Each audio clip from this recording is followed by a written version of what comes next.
Assalamualaikum warahmatullahi wabarakatuh. Halo semuanya, selamat datang di Kesma Story, podcast karya anak kesehatan masyarakat, Fakultas Kesehatan Masyarakat, Universitas Muhammadiyah Semarang.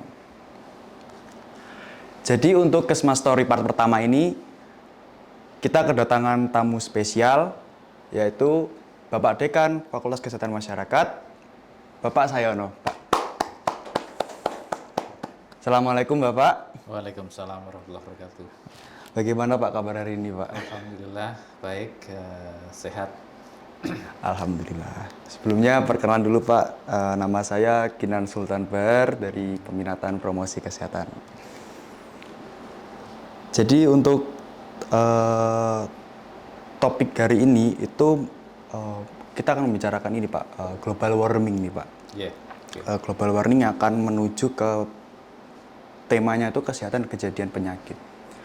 Tapi sebelum itu saya mengucapkan selamat untuk Pak Sayono untuk melanjutkan periode sebagai Dekan Fakultas Kesehatan Masyarakat, Pak. Yes, terima kasih. Ya, semoga di kepemimpinan Bapak FKM Unimus bisa jauh melangkah lebih tinggi untuk mencapai cita-citanya, Pak. Ya, bismillah atas dukungan semuanya, mudah-mudahan itu bisa tercapai dengan baik. Ya, amin Pak.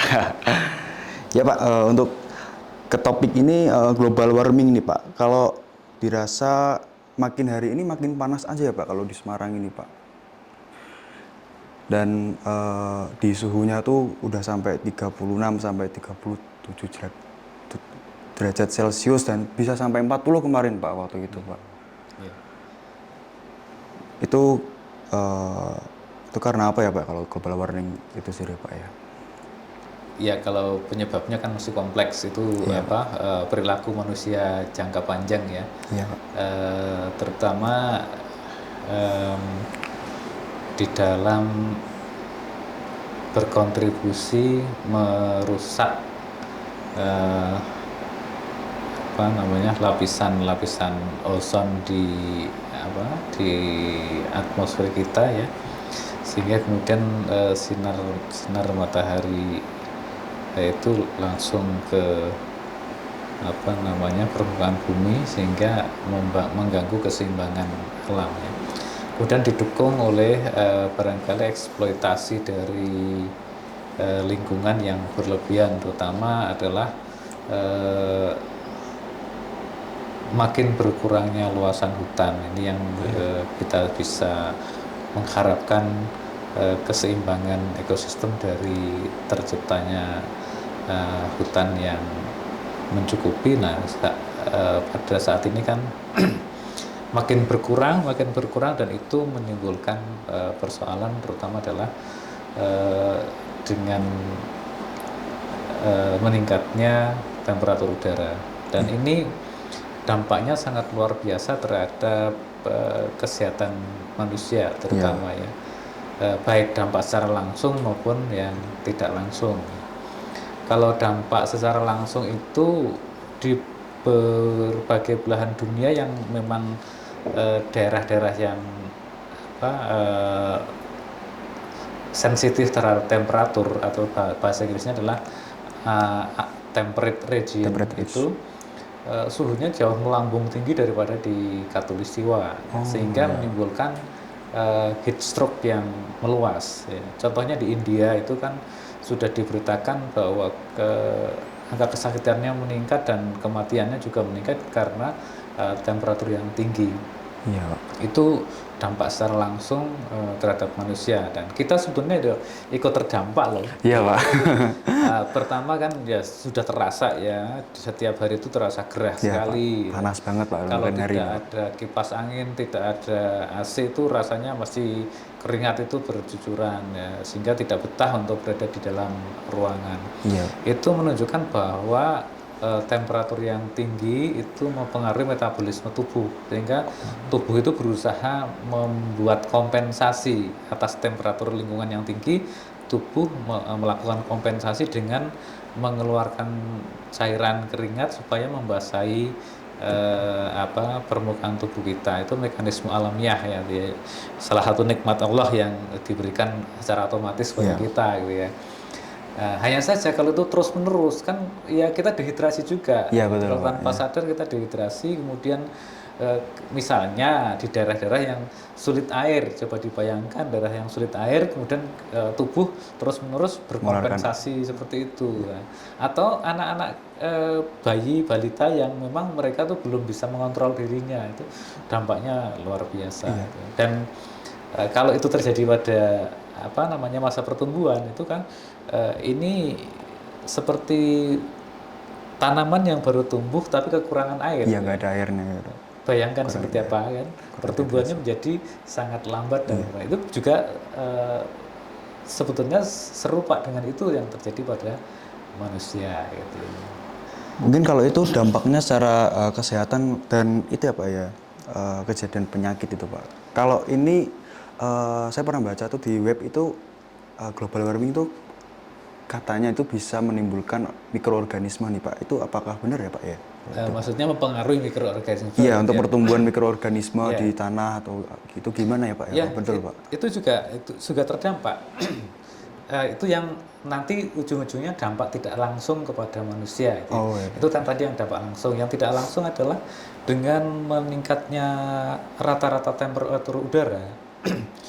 Ini propagasi virus. Jadi virus kalau masuk ke dalam tubuh itu kan dalam tubuh manusia maupun dalam tubuh makhluk hidup lain itu terutama hewan itu akan memperbanyak diri di situ. Dengan rata-rata temperatur udara yang tinggi itu propagasinya makin cepat. Nah, contohnya misalnya virus dengue ya. Virus dengue ya Pak. Penyebab DBD. Kalau dulu ketika temperatur udaranya itu sekitar 25 sampai 28 derajat Celcius itu butuh 10 hari dalam tubuh nyamuk. Ketika nyamuk nyedot darah yang mengandung virus, virus butuh 10 hari untuk berada di sekujur tubuh nyamuk. Butuh proses 10 hari ya Pak? 10 hari. Tapi ketika temperatur udaranya naik menjadi 34 derajat atau lebih, itu memendek. Cukup 5 hari sudah. Artinya kalau 5 hari sudah memenuhi sekujur tubuh nyamuk, kapan saja nyamuk menghisap darah yang mengandung virus, 5 hari kemudian dia sudah siap mendistribusikan kepada siapa saja yang dihisap darahnya. Itu bagi mikrobia virus contohnya ya. Dan saya kira terhadap bakteri pun seperti itu ya. Kemudian yang berikutnya nyamuknya itu sendiri. Nyamuknya itu sendiri kalau dalam temperatur yang rendah itu kan dia membatasi gerak. Dia juga nggak mau kedinginan gitu ya. Jadi ketika hawanya dingin dulu zaman mungkin 20 tahun yang lalu atau 30 tahun yang lalu ketika naik sedikit ke arah perbukitan itu sudah hawanya dingin, di situ nggak ada nyamuk. Karena apa? Tidak betah terhadap udara dingin. Tetapi dengan sekarang temperaturnya di daerah dataran rendah sampai 36 sampai 40 derajat, ini makin ke atas juga makin hangat. Iya, makin hangat. Artinya apa? Seluruh permukaan bumi itu menjadi lebih luas untuk daerah jelajah nyamuk contohnya itu. Sehingga penyakit-penyakit yang ditularkan nyamuk yang dulunya tidak ada di Eropa, sekarang menjalar ke Eropa. Artinya apa? Bagi manusia itu dampak tidak langsungnya begitu kuat. Kita yang daerah-daerah pegunungan yang tinggi, yang semula tidak ada penyakit chikungunya, demam berdarah, sekarang ke sana semua ya Pak. Ini sekarang bisa meluas ke sana karena apa? Nyamuknya juga beredar ke sana. Di samping sekarang perilaku manusia juga menimbulkan masalah dengan mudahnya transportasi dari kota ke atas ke daerah pedalaman itu. Mereka yang ada di pedalaman pagi-pagi ke kota. Di kota banyak virus beredar di mana-mana. Nah, nanti mereka dapat virus di kota, pulang. Nah, di sekitar rumah mereka ada nyamuk, ditularkanlah kepada orang-orang lain di sekitarnya. Itu yang seringkali tiba-tiba ada KLB chikungunya di pegunungan, KLB DBD di pegunungan. Dari mana asalnya? Ceritanya seperti itu. Padahal itu di daerah atas yang kondisi temperatur udaranya itu dingin padahal. orang yang mungkin orang yang sekolahnya model lama ya, lebih lama dari saya itu Iya. dulu diajarkan bahwa nyamuk tidak akan berada di pegunungan di atas 1000 meter, sehingga di sana nggak ada nyamuk, nggak ada virus beredar. Nah, sekarang di atas 1000 meter temperatur udaranya sudah tinggi juga, Iya. sehingga menjadi leluasa di sana ya. Mereka yang mungkin para petugas kesehatan yang tidak mengupdate ini, maka dia akan memiliki cara pandang yang berbeda, agak ketinggalan lah gitu Iya, misalkan. Sehingga mereka pun para tenaga kesehatan di lapangan itu harus mengupdate ini bahwa berinovasi untuk perubahan temperatur udara, baru satu ya aspek temperatur udara akan berdampak luas terhadap perkembangan berbagai macam penyakit baik langsung maupun yang tidak langsung. Itu baru satu. Karena apa? Temperatur udara yang naik, nanti kelembaban udaranya akan turun. Jadi sehingga menjadi berkurang kelembabannya. Ini juga berdampak pada manusia secara langsung. Kelembaban yang kurang, kulit menjadi kering, mudah pecah-pecah dan sebagainya, nanti ada penyakit yang lain yang tidak menular. Jadi kulit tidak bisa terhidrasi, terus akhirnya kena penyakit kulit. Ya mudah untuk tulisannya katakanlah bahasa awamnya retak gitu ya. Karena parasigi retak itu berarti bisa menjadi pemicu terinfeksi, mudah terinfeksi, dan ataupun ketika kita pola konsumsinya, berlaku makannya itu sembarang, maka bisa memicu timbulnya kanker kulit atau yang semacamnya, atau karena terpapar oleh misalnya bekerja di industri yang berisiko terhadap paparan zat-zat karsinogenik dengan temperatur yang tinggi, kulit mudah pecah-pecah, itu mudah juga masuk melalui situ. Untuk zat karsinogenik itu gimana Pak? Maksudnya itu nanti menyerang ke tubuh itu bagaimana? Ya, misalnya begini, kita tahu tinta itu adalah salah satu zat karsinogenik, karbon itu zat karsinogenik ya. Jadi kalau makan satu jangan yang kosong-kosong. Tapi kalau nggak matang nanti juga bahaya. Iya, enak. Di samping nggak enak, mungkin bakterinya atau masih ada masih ada di situ. Kita ya dilematis gitu ya. Paling kita kan yakini sudah matang. Dan tinta, karsinogen, karbon, kemudian timbal, kemudian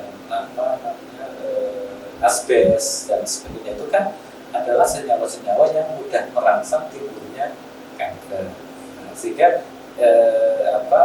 ketika orang bekerja di percetakan atau bekerja di fotokopi yang terpapar itu, ketika temperatur udara itu lebih berisiko, malah lebih tambah terbebani untuk berisiko kena penyakitnya. apalagi udah kondisi di luar udaranya udah panas, terus juga di tempat kerja terpapar sama zat-zat kayak di percetakan tuh kena terpapar itu juga zat pewarna Ya, pewarna juga gitu. jadi lebih meningkat. Ancaman kesehatannya lebih banyak. Lalu untuk tadi Pak, untuk pola makan nih Pak, Iya. itu kan banyak sekali nih makanan di zaman sekarang nih Pak, saya bilang nih Pak, makanan di situ banyak banget seblak, cilor dan macam-macam Ya. Ya itu bagaimana sih Pak? Ya, kalau bicara soal berbagai merek jajanan yang ada di mana-mana itu sebenarnya lebih ruwet lagi. Kita ambil yang standar saja misalnya ya, berbagai macam sajian ayam goreng. Ya, ayam goreng. Yang ala-ala negara-negara maju. Iya. Itu zaman saya dulu kuliah disebut sebagai junk food. Iya, junk food. Makanan sampah. Padahal sekarang orang apalagi malah mencari ya Pak, anak-anak muda itu yang dicari adalah mie, kemudian ayam goreng ala mana-mana itu, pasta gitu-gitu ya Pak, pizza itu gitu. Hanya ada karbohidrat dan lemak. Itu dua hal yang sebetulnya kecenderungannya itu membebani tubuh. Apalagi seperti kita, kamu juga sudah masuknya orang dewasa gitu ya. Itu karbohidrat terus dibakar dengan baik ya. Iya. Saya apalagi yang sudah tidak butuh banyak karbohidrat itu harus dibakar dengan baik. Kalau sudah kebanyakan pekerjaan malas untuk beraktivitas ini berbahaya yang seperti itu ya. Apalagi misalnya berbagai macam olahan mie itu pasti ada selama disimpan ada pengawetnya, itu juga membebani juga ya. Nah, seringkali kan saya mengajak begini, ayo kita kembali kepada makanan yang sehat, tentu yang halal dan thayyib gitu ya. Iya. Thayyib itu dalam arti sesuai dengan yang dibutuhkan tubuh kita, sudah barangnya halal dan sesuai dengan kebutuhan tubuh kita, itu kan halalan thayyibannya di situ ya. Nah, sebagai contoh yang mudah adalah kita untuk memecah berbagai macam senyawa yang tidak dibutuhkan tubuh kan dengan kata lain dengan radikal bebas yang masuk itu perlu dipecah dengan antioksidan. Nah, antioksidan itu sebenarnya dalam tubuh sudah diciptakan antioksidan, tetapi kan makin hari makin berkurang nih, Iya, makin usia naik makin berkurang. Nah, perlu ditambah dengan antioksidan dari luar, yaitu buah-buah yang segar. Jangan buah-buahan ya. Bedanya buah-buahan sama buah-buah segar tuh apa? Ya, kalau buah-buahan kan seperti mobil-mobilan gitu. Jadi makanya saya tidak merekomendasikan makan buah-buahan, makan buah beneran itu ya. Jadi teman-teman buat makannya buah-buah segar, jangan buah-buahan ya. Jangan buah-buahan, jangan sayur-sayuran, tapi sayuran segar, buah yang segar ya. Ya, ini adalah antioksidannya yang tinggi. Tapi ya sekarang ini juga kita mencari juga bingung juga mau cari buah. Kenapa Pak kok malah bingung? Karena apa? Sekarang buah juga udah rekayasa genetik. Oh iya. Dan untuk bisa diimpor dari negara yang jauh sampai ke tempat yang jauh, prosesnya itu prosesnya dilindungi dengan ada yang pakai lilin atau dilindungi pakai lapisan-lapisan yang anti busuk gitu ya. Nah, itu kalau dimakan juga berbahaya, maunya mencari buah yang segar tapi dapatnya adalah zat-zat yang lain malahan. Radikal bebas lagi. Maka kita ya selektif lah. Kalau kira-kira buahnya buah yang mungkin perdagangannya jarak jauh ya dikupas dulu, dibersihkan ya supaya kita mengkonsumsi memang bagian yang kita butuhkan. Ya baik Pak, jadi untuk sarannya itu berarti ya makan sayur-sayur yang segar, jangan sayur-sayuran ya, terus ada buah-buah segar. Lalu untuk ini Pak, untuk komposisi makannya itu yang bagus nih Pak untuk teman-teman semua yang nonton di sini itu apa nih Pak? Untuk masa terutama bagi para milenial nih ya, remaja milenial yang nanti tahun 2045 bakal menjadi motor penggerak Indonesia emas gitu ya. Maka harus melindungi diri terhadap ancaman berbagai macam kesehatan ya. Yang pertama dalam masa pertumbuhan tentunya ya, pelajari makanan-makanan yang dibutuhkan untuk pertumbuhan ya. Kemudian yang kedua jangan mager. Ya, mager nih Pak, banyak banget nih Pak masalah mager. Zat gula yang masuk itu dipecah dengan olahraga, terutama olahraga beban itu yang bisa memecah gula sepanjang 24 jam non-stop kalau kita memang sering latihan beban. Iya. Nah, itu menjadi bagus untuk kita sehingga tidak kemudian zat gula dari berbagai macam karbohidrat itu masuk ke dalam tubuh, pertama disimpan di hati, nanti kalau hati nggak cukup nanti diselip-selipkan di serat-serat otot sehingga menggembung. Nah, itu menjadi bahaya gitu ya. Jadinya di saraf sini menghambat itu ya Pak ya mungkin ya.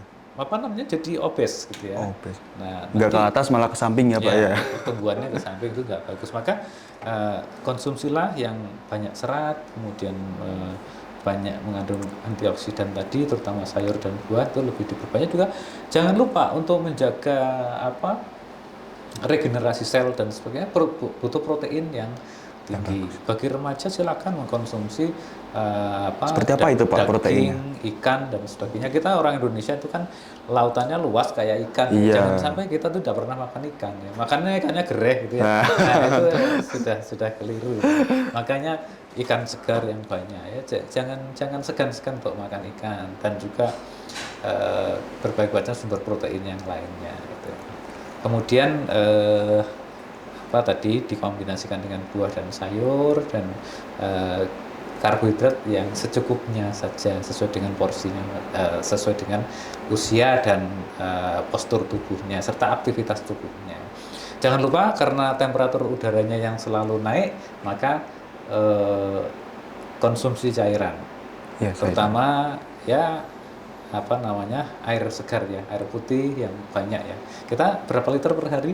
Ya, 2.500. 8 liter per Oh, hari. 2.500. Selama 24 jam 8 liter, sehingga 8 liter. ya tentu tergantung aktivitas kita ya. Jangan lupa, walaupun ruangan ber-AC itu kita tetap butuh. Nanti kita dehidrasi di ruangan ber-AC, karena apa? Ruangan ber-AC rasanya dingin, tetapi sebetulnya terjadi penguapan juga gitu. Untuk konsumsi mineral nih Pak, kan yang dibutuhkan 8.000. Itu bagaimana sih Pak untuk menakar teman-teman biar gampangnya gitu Pak? Sebenarnya mikronutrien, zat gizi mikro termasuk garam dan mineral itu kan kalau tidak ada diperlukan, kalau ada banyak kan tidak akan dibuang, tidak akan disimpan. Jadi kita ikuti saja susunan menu yang saya pesannya, bisa kita lihat, kita di angka kecukupan gizi nanti bisa dicari angka kecukupan gizi itu kita butuh berapa, di situ konversinya ke ke bentuk makanan itu kira-kira berapa gram ya. Misalnya 100 gram tempe mengandung berapa protein, berapa miligram atau mikrogram protein, yang itu seberapa persen kecukupan kita. Kemudian yang terutama yang sangat penting adalah misalnya kayak fosfor, kalsium, itu menjadi penting di masa-masa pertumbuhan dan untuk memelihara kesehatan otot dan saraf kita itu, maka itu menjadi penting untuk diperoleh dari ikan segar ya, dari mungkin ya telur pun bisa, itu di situ cukup banyak ya. Kemudian yang sebetulnya kita efisien sekali kalau suka teri gitu ya. Teri itu nggak ada yang terbuang ya, dari mulai proteinnya sampai tulang-tulangnya kan kemakan semua, itu fosfornya banyak, kalsiumnya juga banyak. Malah komplit teri ya Pak ya, daripada kepala ikan itu kan banyak tulangnya yang dimakan gitu. Malah tulang-tulangnya aja Pak. Apalagi dimasak dengan lama sekali ya. Ini mungkin ya teman-teman perlu tahu ya, kayak rendang, kemudian masakan yang dimasak berlama-lama, mungkin direbus dari tempat yang besar sampai airnya berkurang, itu segala macam garam dan mineral numpuk di situ. Nah itu gimana Pak? Itu sebetulnya tidak menyehatkan. Padahal itu enak loh Pak kalau dikonsumsi Pak. Itulah masalahnya. Itu kontradiktif. Ini menjadi perdebatan, ini enak sama nggak sehat ini gimana Pak ini? Ya, memang kadangkala atau seringkali tuh sehat itu tidak harus enak ya. Gimana itu Pak sehat? Sehat itu tidak harus enak. Sesuatu yang hambar tanpa garam itu lebih menyehatkan secara umum, tetapi itu kan dirasa menjadi kurang enak. Iya. Padahal apalagi bagi orang tua seperti saya yang usianya sudah mulai makin tua, itu garam itu harus dikurangi. Masakan harus kurang, garamnya kurang, itu kan menjadi tidak enak. Iya benar.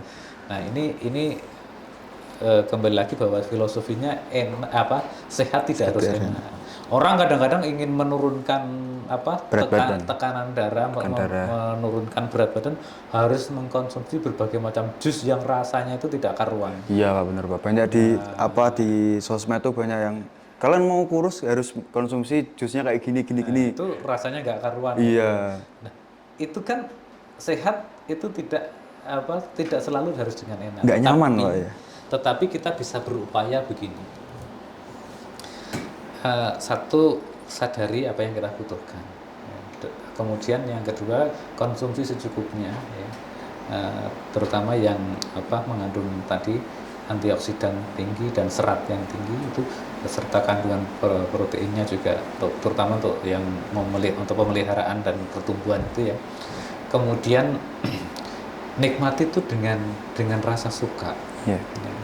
Jangan sampai lihat makanan itu sudah stres duluan ya, nanti apa yang kita konsumsi tidak begitu manfaat. Tapi kalau kita konsumsi dengan rasa suka, dengan riang gembira, itu akan menjadi lebih nyaman, Pak. nyaman. Apalagi dengan situasi yang temperatur udara yang tinggi, ini Stresnya juga nambah. Makannya nggak enak. Ya. Udah rekomendasi dari sosial media tapi kok nggak turun-turun, tapi jadi stres lagi. Oke. Jadi Pak, kita sudah berbicara mengenai global warming, lalu ke nyamuk, terus juga ke pola makan. Untuk pertanyaan saya ini, mungkin untuk kebijakan dari pemerintah saat ini tuh mengenai global warming yang udah terrealisasi itu mungkin apa ya Pak ya? Masih jauh dari harapan ya, karena memang ini sudah benar-benar mengglobal. Pemanasan itu sudah benar-benar mengglobal, sehingga untuk ngerem saja ini sudah terlalu sulit, dan sudah kejauhan.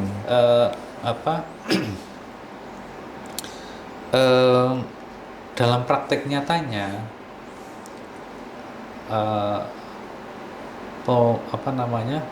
penguasaan hutan, memotong pohon dan sebagainya kan masih terus berjalan terus. Iya.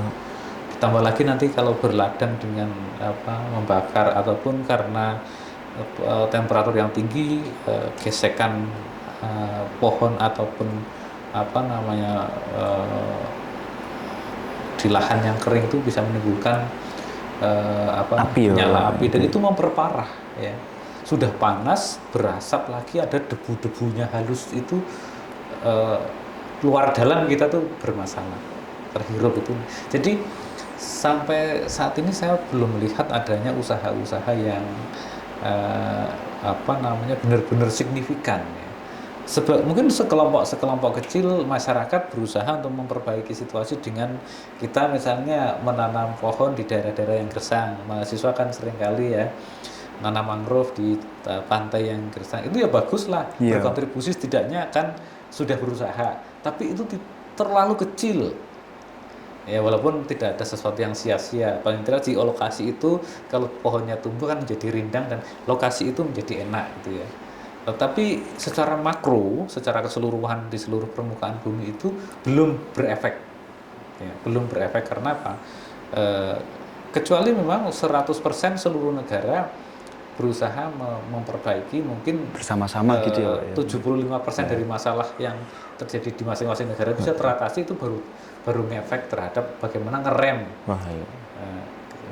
terjadinya global warming ini. Apalagi untuk sekarang ini teknologi makin maju ya Pak, ini pabrik-pabrik mulai menghasilkan gas-gas karbon dioksida ya semakin besar. Iya.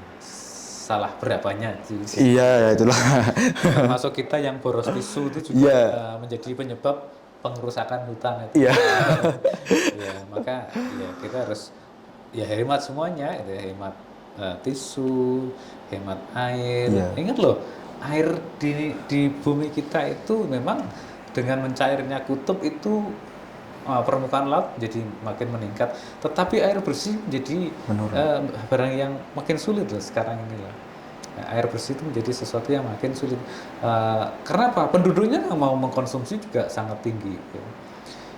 Pemukiman padat juga berkontribusi terhadap menghangatnya suhu bumi. Eksploitasi air yang berlebihan juga menimbulkan masalah. Ya. Di satu sisi suhu bumi yang tinggi mencairkan es di kutub. Ya. Coba terbayangkan nggak kalau saat ini di gurun pasir itu mulai tumbuh rumput dan tumbuh-tumbuhan yang mulai menghijau. Ya kok bisa seperti padahal di gurun pasir loh Pak. Karena pergeseran situasi di atmosfer bumi ini membuat yang semula di situ panas gersang jadi bergeser. Panasnya berubah di situ menjadi sejuk dan ada hujan di situ. Begitu ada sekering apapun akan ditumbuhi kalau ada kelembapan di situ, tumbuhan akan tumbuh. Lumut itu dari mana mulainya? Iya. Dari batu yang kering, gitu ya. Begitu batunya kena basah dikit, berani lumut hidup di situ. Iya. Itulah Udah semakin situasi kita. Gitu.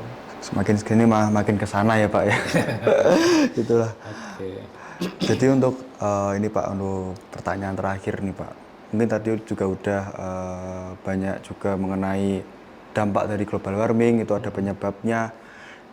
Untuk langkah-langkah dari kita nih Pak, mahasiswa Promkes dulu nih Pak, mahasiswa Fakultas Kesehatan Masyarakat itu, untuk saran dari Bapak tuh untuk mengurangi lah Pak, untuk mengurangi terjadinya global warming untuk kedepannya, itu bagaimana Pak? Ya, kita kan memiliki kemampuan untuk berkomunikasi, mengkomunikasikan kesehatan. Maksud saya adalah kemampuan ini mari kita manfaatkan untuk mengedukasi seluruh warga bumi ini. Jadi buat podcastnya sesekali nanti jangan hanya bahasa Indonesia, tapi pakai bahasa Inggris juga, gitu ya, supaya bisa dipahami seluruh penduduk bumi ini. Atau dengan bahasa-bahasa lain yang juga bisa dikenal oleh masyarakat luas, sehingga kita bisa ngajak mereka untuk menyadari betapa pentingnya untuk mencegah atau ngerem global warming yang semakin hari makin meluas, sehingga usia bumi bisa punya harapan hidup yang lebih lama gitu. Karena apa? Kalau ini panasnya terus naik, maka temperatur yang seperti ini akan membuat kerusakan-kerusakan kulit bumi, lapisan-lapisan kerak bumi yang bisa berpengaruh terhadap bagaimana gejolak yang ada di dalam bumi. Kalau nanti terus makin rentan langsung meledak gimana? Kalau menurut teori terciptanya kan dulu sudah berasal dari ledakan berapa 5 miliar tahun yang lalu gitu ya. Nah, kalau kita bisa memperpanjang usia harapan hidup bumi menjadi 5 miliar yang akan 5 miliar tahun yang akan datang, kan paling tidak kan berapa ribu generasi itu yang itu kan bisa diselamatkan. Ya walaupun kecil barangkali ada manfaatnya. Omong-omong kita ini juga termasuk di dalamnya dalam rangka mengajak masyarakat untuk hidup yang bersih dan sehat, baik untuk dirinya sendiri maupun untuk lingkungan sekitarnya. Ya itu ya semua teman-teman ya dari podcast untuk hari ini mengenai global warming. Jadi untuk closing statement nih Pak dari Pak Sayono itu apa Pak? Ya, mari kita sadari bersama bahwa global warming ini akan mengancam kehidupan kita, khususnya kesehatan kita. Mari sikapi dengan baik. Yang pertama adalah dengan perilaku hidup bersih dan sehat yang sesuai, terutama adalah keseharian kita melindungi diri yang sebaik-baiknya dari terpaan temperatur yang tinggi, kemudian konsumsi cairan yang mencukupi sehingga kita tidak terdehidrasi secara berlebihan, kemudian jaga kesehatan kita dengan konsumsi pola makan dengan menata pola makan yang baik ya, terutama yang banyak mengandung antioksidan dan karbohidrat yang secukupnya saja ya. Kemudian kita ajak lingkungan sekitar, kita inisiasi mengembangkan informasi dan edukasi kesehatan kepada khalayak luas supaya bisa dipahami, dan mudah-mudahan mereka pun setuju dan untuk bisa bersama-sama kita untuk mengupayakan supaya tidak makin parah dan kita tetap bisa hidup dengan sehat dan juga bahagia. Baik, untuk semuanya teman-teman yang di sini yang udah menonton Kesma Story untuk yang part pertama. Jadi mari teman-teman untuk semuanya untuk melakukan perubahan-perubahan kecil. Walaupun perubahan kecil itu di setiap hari itu walau hanya ada 1%. Tapi jika 1% itu dijadikan untuk setiap hari dalam perubahan, itu akan menjadi snowball atau sebagai bola salju untuk perubahan yang jauh lebih besar. Begitu ya Pak ya? Iya, betul. Ya, cukup sekian untuk podcast Kesma Story hari ini. Heart to Health. Terima kasih sudah menonton Kesma Story. Jangan lupa untuk like, komen, dan share, dan jangan lupa untuk subscribe. Assalamualaikum warahmatullahi wabarakatuh. Waalaikumsalam.